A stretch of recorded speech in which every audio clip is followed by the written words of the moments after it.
My mom left me, so I told her rich ex-boyfriend about all her lies and felt satisfied in the end.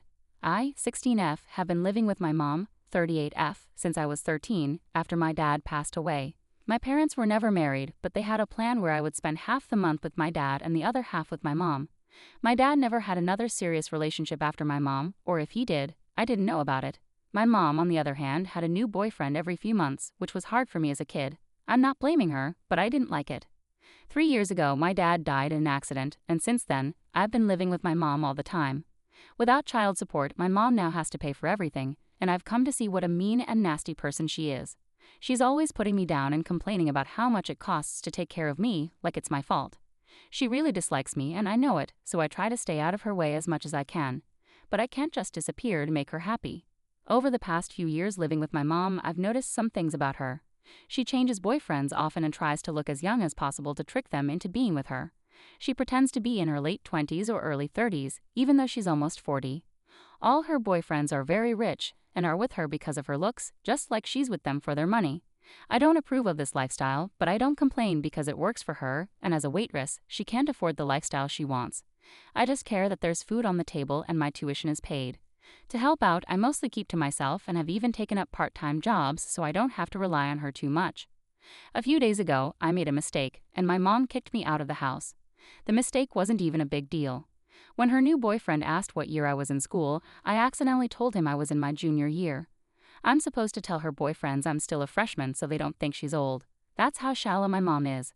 Her boyfriend didn't care and didn't make a big deal out of it, but after he left, my mom and I had a huge fight. She ended up kicking me out and told me I was never allowed to come back. I couldn't believe she could be so cruel, but she did it. Luckily, I had some friends and I went to my best friend's house that night. I ended up staying there. My best friend, who is my age, has been my friend since kindergarten, so I knew I could count on her and her family to help me. They gave me the emotional support I needed and made sure I could continue going to school. I'll always be grateful for that. I was sad, but also very angry about what my mom had done.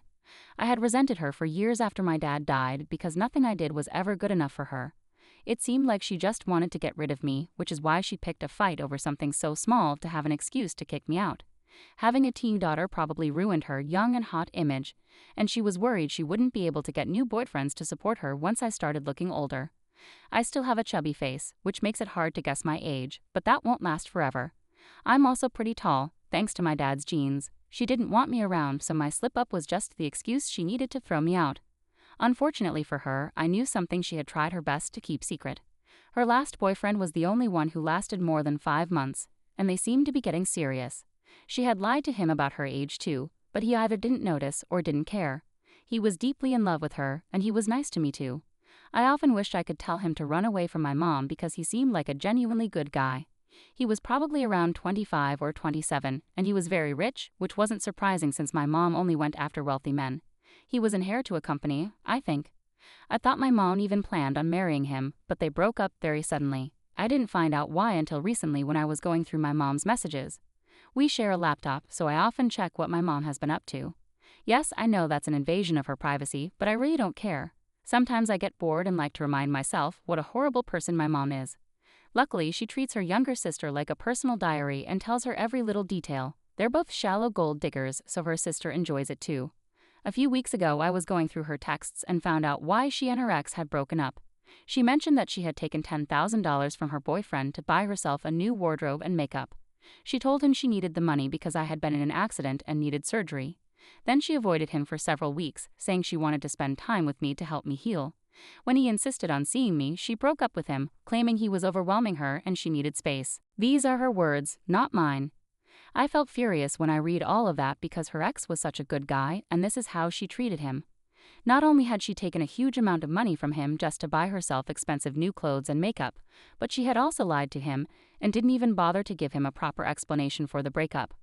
I felt horrible and really wanted to tell him, but I was afraid my mother would find out and kick me out since she was always looking for an excuse to get rid of me. But now that I was already out, I had nothing to lose.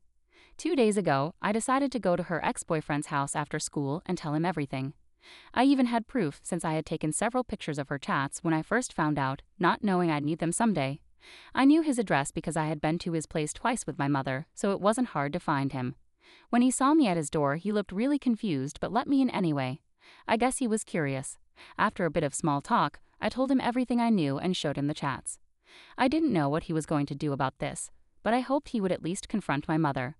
At the time, he only thanked me quietly and said he'd think about what to do. I felt a bit disheartened, thinking my mom would get away with it once more.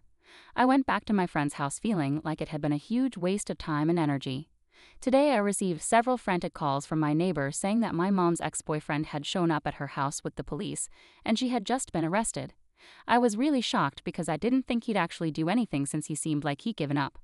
I guess I was wrong. My neighbors told me that my mom wanted me to come down to the police station to help sort things out, but I'm not interested in doing that, so I hung up. This is exactly what I wanted, and I don't feel sorry for her at all. I don't feel guilty for helping my mom's ex-boyfriend get her arrested after she kicked me out over a small mistake. Update 1. My mom was arrested a few days ago, and I guess she's out on bail now. I haven't checked on her because, like I said, I really don't care.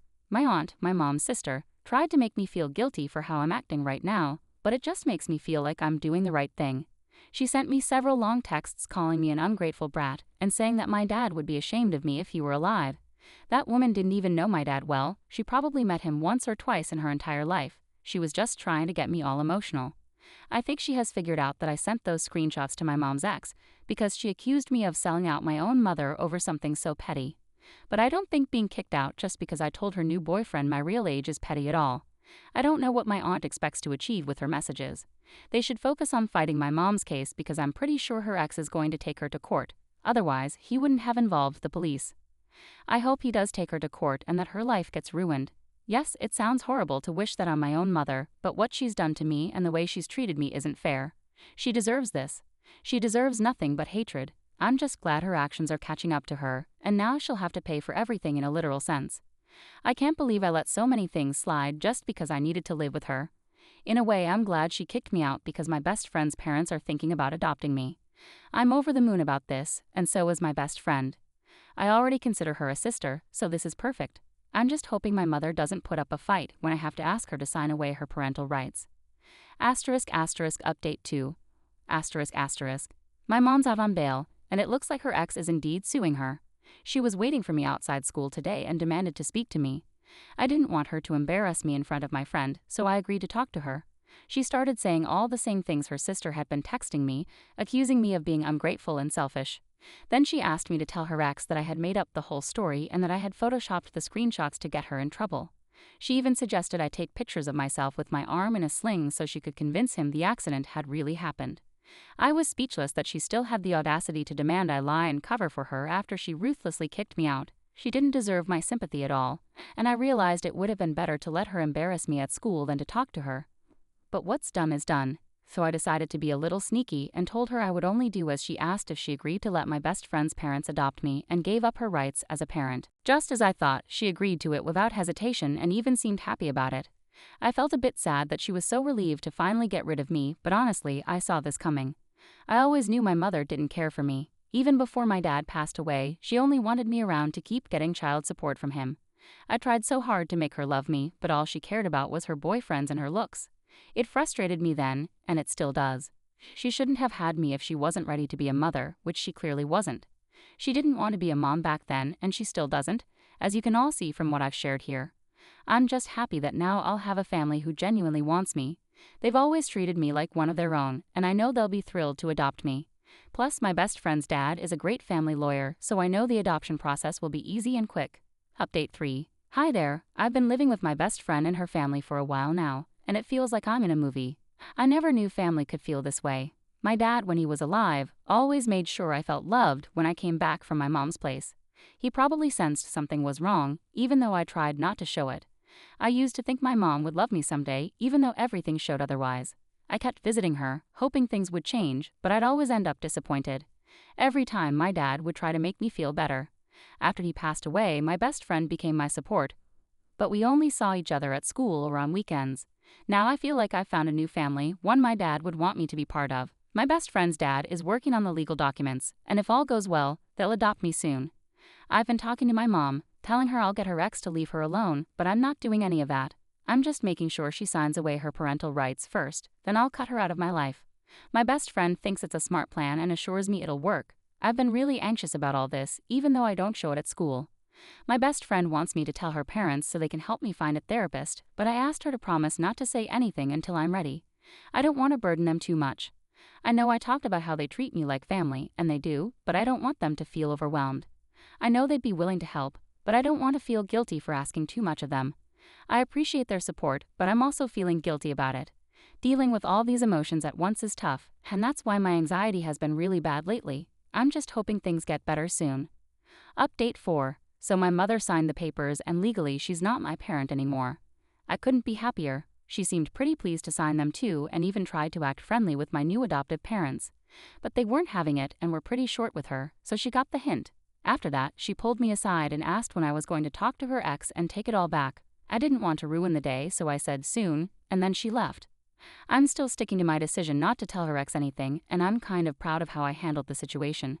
I know it was sneaky and not very nice, but I did what I had to do to get away from my mother for good. I don't think she even regrets what she did. She seemed perfectly fine today because she knew she was getting rid of me for good and could live her life without worrying about me. It still hurts, but I know now that it's not my fault. I could have been the best daughter in the world, and she still wouldn't have wanted me, so I'm okay. At least I have people who really want me with me now, so I'm not missing out on anything, and I get to live with my best friend forever. I guess she's my sister now for real, and it still feels weird. I can't believe I have a whole new family. Even though it's just 2 years until I turn 18, I still want to make the most of it. After we came back home that day, we decided to celebrate with a cake and takeout from my favorite restaurant, which was the perfect end to a perfect day. I can't wait to spend the rest of my days with the family that chose me. Update 5. Hey guys, I thought the last update would be the final one, but I'm back because something pretty messed up happened recently. After my mother signed the papers, I blocked her everywhere because I didn't want to keep in touch. I definitely didn't want her to have any access to me. For a couple of days, things were normal and I didn't hear from her. Then, out of the blue, I got an email from an address I didn't recognize, reminding me to stick to my words and stay true to my promises. I instantly knew it had to be my mother because who else would do something like this? I ignored it, but then she started texting and calling me from other numbers to convince me. I wanted to tell my parents. It still feels weird to say that, but I'm trying to get used to it. But I was scared because this would mean I'd have to explain what I'd promised my mother in exchange for her to sign the papers without much fuss. I didn't know how they'd take that, so I decided to keep it to myself. But just a few days ago, my mother paid me a visit at school. After school, my best friend and I were supposed to walk home, but I saw her waiting right outside and she looked angry. I didn't know what to do and ended up having an anxiety attack right there. My mother's reappearance meant bad news, and I didn't want to deal with that right now. I couldn't think of what to do, and I was especially scared of disappointing my new family with my sneaky plan. So I ran back inside the school building while my best friend chased after me. I locked myself in the janitor's closet and refused to come out. I think I must have accidentally passed out from sheer panic, because the next thing I remember is being carried out of the closet by my best friend's dad while her mom, and the principal looked on. By the time I got home, it was dark, and I was told to go to sleep. They didn't sound mad, but they didn't sound happy either, so I was really nervous. But I did manage to fall asleep after a while because I was mentally exhausted. The next day after breakfast, my family sat me down and told me that my best friend had told them everything. They reassured me that they weren't mad at me but were concerned. I was actually relieved that it was all out in the open now because I was tired of keeping secrets. Thank goodness my best friend decided that my well-being was more important and decided to spill. After that, we decided to file for a restraining order against my mother.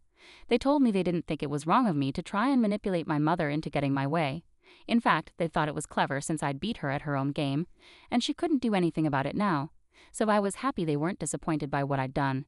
Anyway, we filed for a restraining order against my mother, and hopefully I'll get a long one because I don't want her near me ever again. She's always been bad news, and I've had enough of her. We're also looking into therapists nearby because I have a lot of emotions to deal with from my past, and I'm happy I'm finally getting the help I need. I'll always be grateful to my best friend and my new family for reminding me what love and family mean once more. I bet my dad would love this for me too. Story 2. Ex left our baby girl and disappeared. After 3 years, she wants to come back into my life. My ex-girlfriend, 26F, and I, 27M, started dating 6 years ago. We were really close from the beginning. Then after 2.5 years, she got pregnant. We hadn't planned to have a baby so soon, but we talked about it and decided to go for it. We agreed that no matter what happened between us, our child would always be our priority. Just before the lockdown in 2020, 3 weeks before the baby was due, our daughter was born. We were both thrilled. But 3 months later, everything changed. One night, I got a text from my mom saying that my girlfriend had dropped off our daughter and hadn't come back for hours. She wasn't answering her phone. I called her too, but no answer. When I finished work, I picked up our daughter and went home.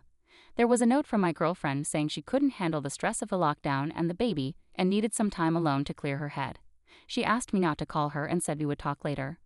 But days turned into weeks with no contact from her or anyone else, except her sister, who visited our daughter often but never mentioned my girlfriend. Fast forward 3 years and my ex-girlfriend is slowly starting to reach out again. At first it was subtle, liking photos of our daughter on Instagram and leaving comments. But that was it until last week. She sent me a text saying she had noticed how well our daughter and I are doing and asked if we could meet up.